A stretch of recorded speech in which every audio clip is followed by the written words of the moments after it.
Welcome to This Explainer.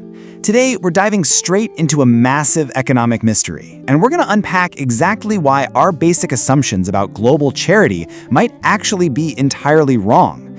We'll be looking at the hard data, the history, and the macroeconomic realities that are currently challenging decades of well-intentioned international policy. Okay, let's kick things off with a number that is just staggering: $1.2 trillion.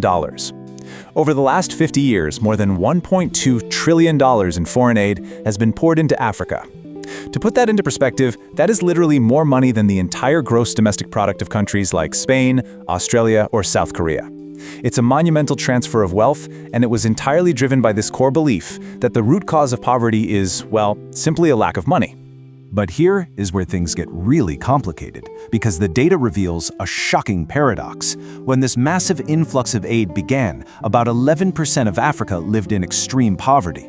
But by the 1990s, after floods of money and those massive global campaigns, that number didn't drop. It actually spiked to 66%. And today, it still rests at a massive 38%. The wealth gap has totally widened too. In the 1950s, the average Western European was about 5 times richer than the average African. Today, they're 13 times richer, with over half of all Africans still living on less than $5.50 a day. And that brilliantly illustrates our core mystery for today. If pouring in over $1 trillion didn't fix the problem, is it possible that it actually made it worse? A growing body of research from development experts and economists suggests that this isn't just a simple case of wasted money. They argue that decades of Western financial intervention might actually be laying the foundation for the biggest humanitarian failure of the modern era.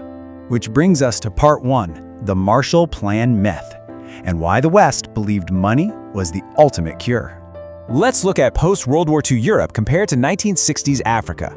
Back in 1947, the US pumped $13 billion into Europe through the Marshall Plan to stop the spread of communism, right? And it worked flawlessly. It kickstarted incredible economic growth, but here's the key difference. Europe already had the essential infrastructure of functioning states. Their legal systems, ministries, and tax collections were damaged, sure, but they existed. Africa in the 1960s, however, was newly independent. They inherited these colonial frameworks that were completely designed to extract wealth, not to build stable democratic societies.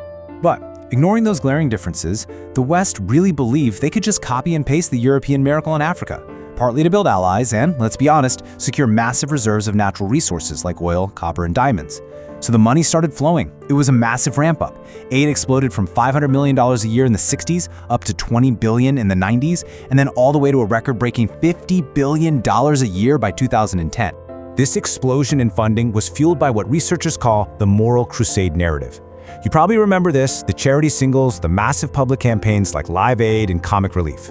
While incredibly well-intentioned, these huge public drives created a powerful narrative that essentially ignored the harsh realities of bad governance and corruption. It cemented this widespread belief that poverty in Africa wasn't political, it was purely a lack of cash. And if we just donated enough of it, we could solve the whole thing. So if money isn't the cure, what is? That leads us right into part 2, the institution problem, the actual root cause of this $1.2 trillion failure. Development experts define the single most important factor behind this massive failure as institutions. Economists argue that institutions are the essential frameworks that govern societies. We are talking about the basic, absolute necessities: the rule of law, property rights, and functioning democracies. Without solid institutions in place to collect taxes and actually enforce laws, pouring money into a country goes completely off the rails.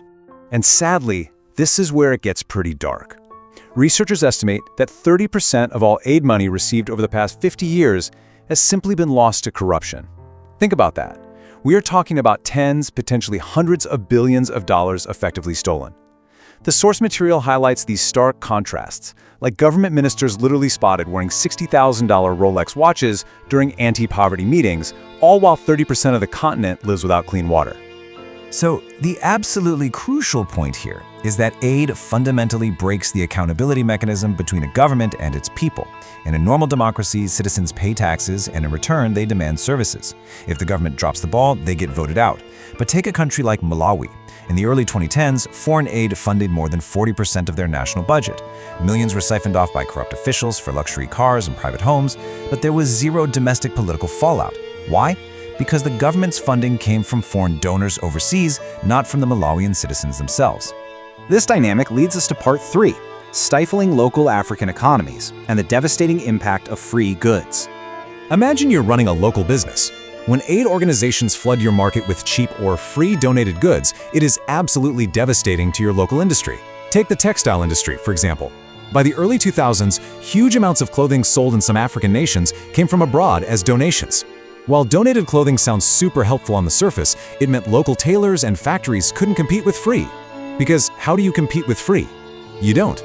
The result? In Ghana alone, an astonishing 80% of domestic textile factories were forced to shut down between 1990 and 2010. They wiped out jobs, machinery, and irreplaceable institutional knowledge. And that wasn't just a fluke in Ghana. Across the board, Africa's industrial sector has actually shrunk over the last 2 decades, dropping from 15% of the continent's economy down to just 10%. Academic research, and even studies by the World Bank itself, consistently show that periods of increased foreign aid actively weaken local manufacturing across the entire continent. Next, let's look at a fascinating macroeconomic concept in Part 4, the currency distortion domino effect, and why the export-led model breaks down.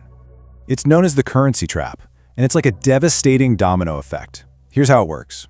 First, massive amounts of foreign aid money flow into a country. Second, that foreign money has to be converted into the local currency so governments and aid groups can actually spend it on the ground. Third, this massive artificial demand causes the value of the local currency to absolutely spike. And finally, because the local currency is now so inflated, local goods become far too expensive for foreigners to buy on the global market. The result of this currency distortion is severe. Because their goods are just too expensive to export, African countries miss out entirely on the export-led growth model that built modern East Asia. Because of this, today, exports account for only about 20% of the average African GDP. That is less than half what we see in highly successful economies like Hong Kong or Taiwan. Okay, we've seen the macro impacts, but what about the actual projects themselves? The schools, roads, and hospitals? That brings us to Part 5, the broken accountability loop, and when billions miss their mark. Well, honestly, the data here is equally grim. A major 2012 report by the Center for Global Development found that up to 70% of aid projects either failed to meet their targets or had zero measurable impact. Look at Uganda, where audits found a third of donated medical supplies were simply lost to theft or mismanagement. Or Haiti, where after the devastating 2010 earthquake, less than 10% of the billions of dollars raised actually reached local institutions.